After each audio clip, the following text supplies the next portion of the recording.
going to show you how to replace your front loader control arm ball joint. This is under the assumption you've already removed the control arm. We'll probably do another video for that later on, next time we have a car in. As you can see, the new replacement one comes with bolts and nuts.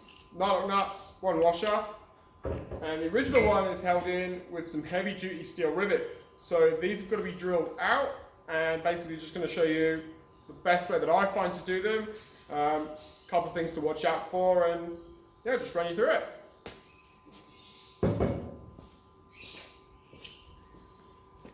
Alright, so like I mentioned before, these have got heavy duty steel rivets. Now because they're rivets, there's a nice indentation right in the center of it.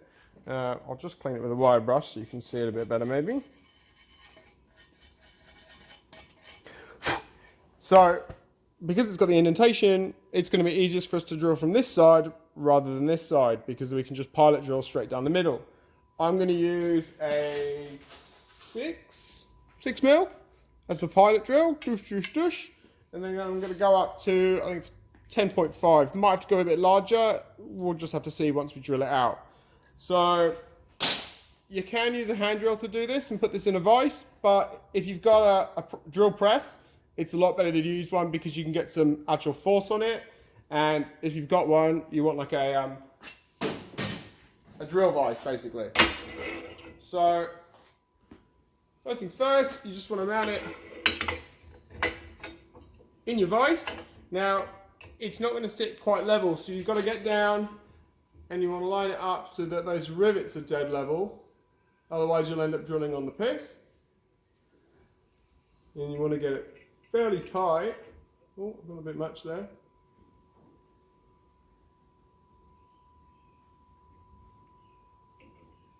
You want to get it nice and tight so that the arm doesn't move around, and obviously allow a gap for your drill bit to go all the way down and through.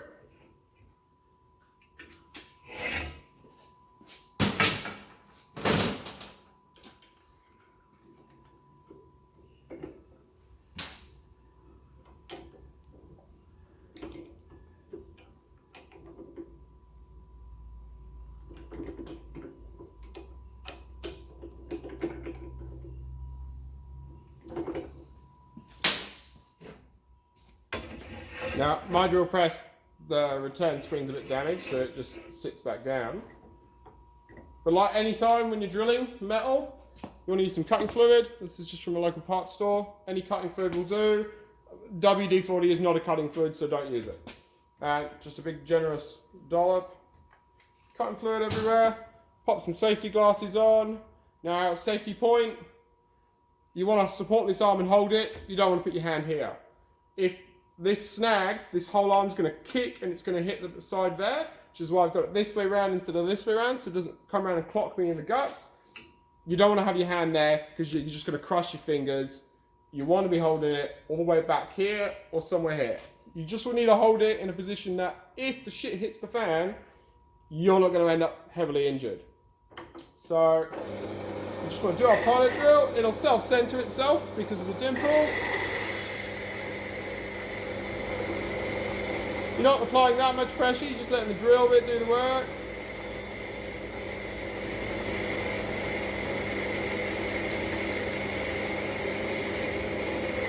You can see it's getting a little bit hot, so we just back it off touch, put some more fluid in there. Just helps stop blunting the drill bit, keeping the drill bit good.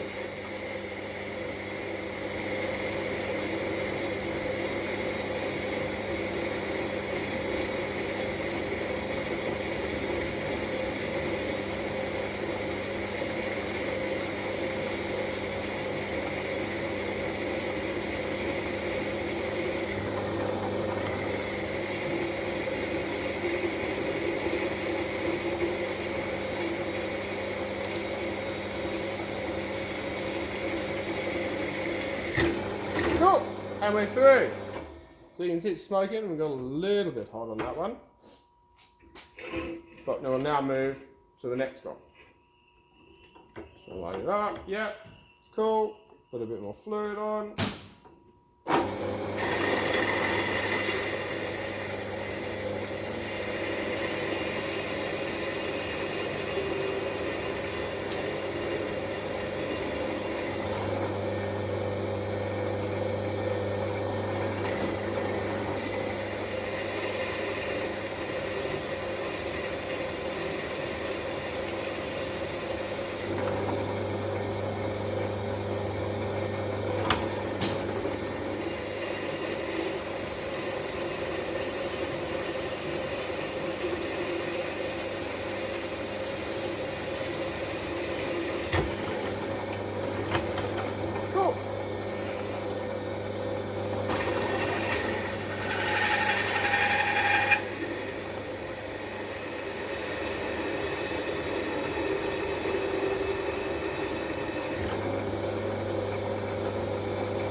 way through.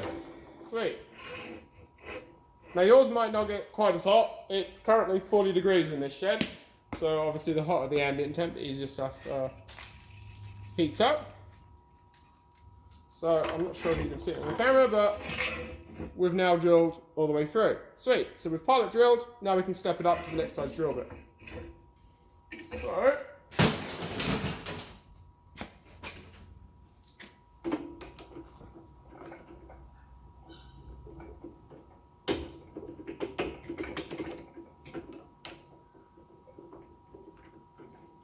now look, if your drill bits are not very high quality, then you're going to want to go up like maybe 1 to 2 mil steps like you normally would, but I'm using some pretty good ones, so I'm just going to jump straight to that 10, because if it just gets blunt, I'll just sharpen it up.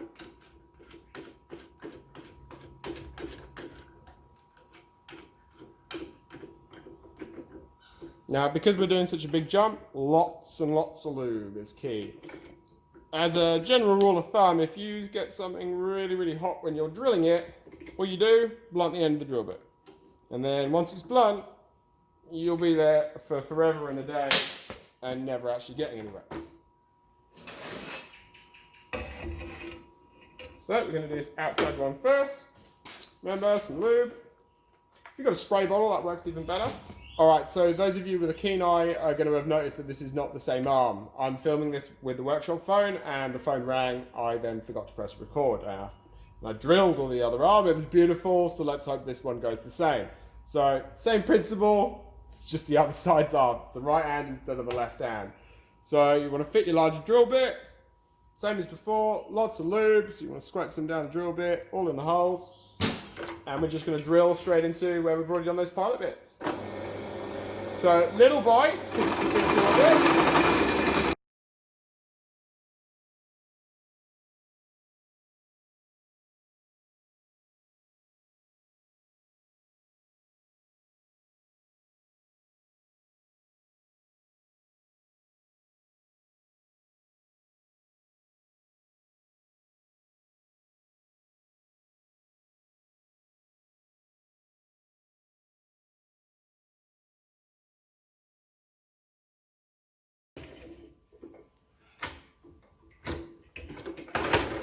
Cool.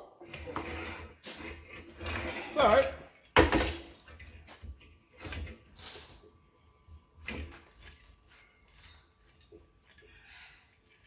as you can see, we've drilled all the way through, with the exception of this little piece of swarf stuck from in there. So now this is where you might need to, in some cases, just go up 1/2 mil in size. Like that's the top of the rivet. So we'll have a look.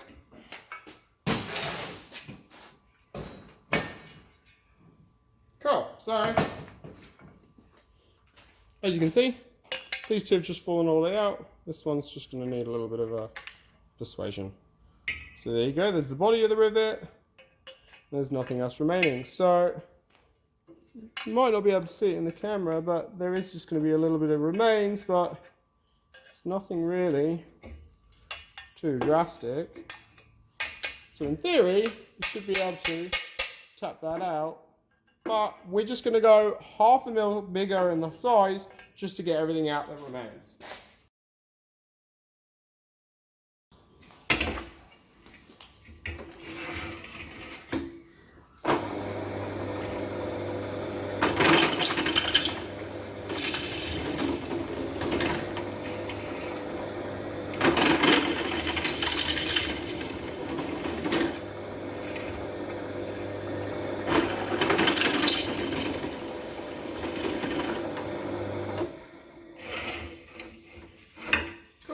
So now that is that little bit bigger, should be able to knock that out.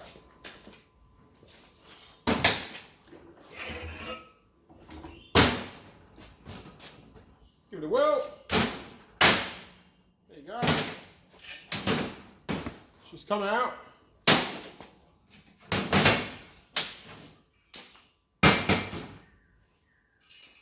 So we got our nice, perfectly centered holes. Excellent. you do not want this to end up elongated, ovaled, anything like that, because obviously then when you're lining it all up, it's not going to be quite right. Then all you're going to want to do is just a bit of brake cleaner, or depends if you're bushing these. Like these are going to get blasted, these arms, so I'm not putting the ball joint back in yet. But all you're then going to want to do,